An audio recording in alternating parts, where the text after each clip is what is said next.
Fa sy ampiarina iray efa manomboka mahazo vahana eto Madagasikara ny fiompiana papelika kaiozika iray volana nalaza zay dia nijoro ny kooperativa ivondronan'ireo mpiompy papelika no tanterahana tany Mahintso omaly ny fampafantarana ity kooperativa ity inona fa dia ahazo tombony kokoa ireo mivondrona ao anatin'izany kooperativa izany. Sy ampiarina manana no avy eto Madagasikara ny fiompiana papelika izay manomboka mahazo vahana amin'izao. Iray volana lasa zay dia nijoro ny kooperativa ny Mahintso ivondronany ny mpiompy 520.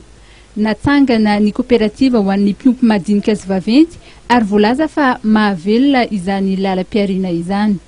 Raha fiompiana anazy aloha raha fikarakarana 12 andro izy dia efa fohy, 45 jours izy dia efa manatody. Dia vetivety kely zany ilay izy, zany hoe raha jerena ilay izy ao anatin'ny ray volana dia efa mahavokatra.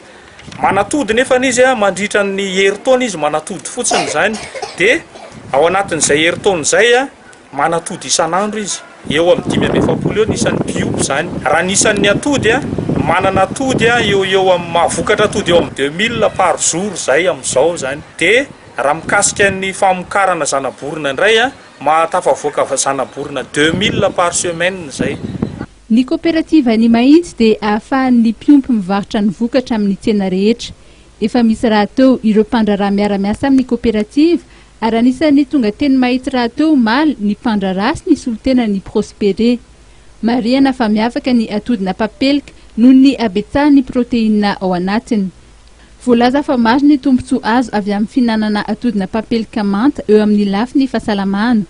Azo karakaraina toy ny fikarakarana ny atody rehetra ihany koa izy. Azo atao tsara ny manao azo haingon-tsakafo amin'ny fety aman-danonana ary ny henany dia anisan'ny sakafo mihaja fanao ihany koa.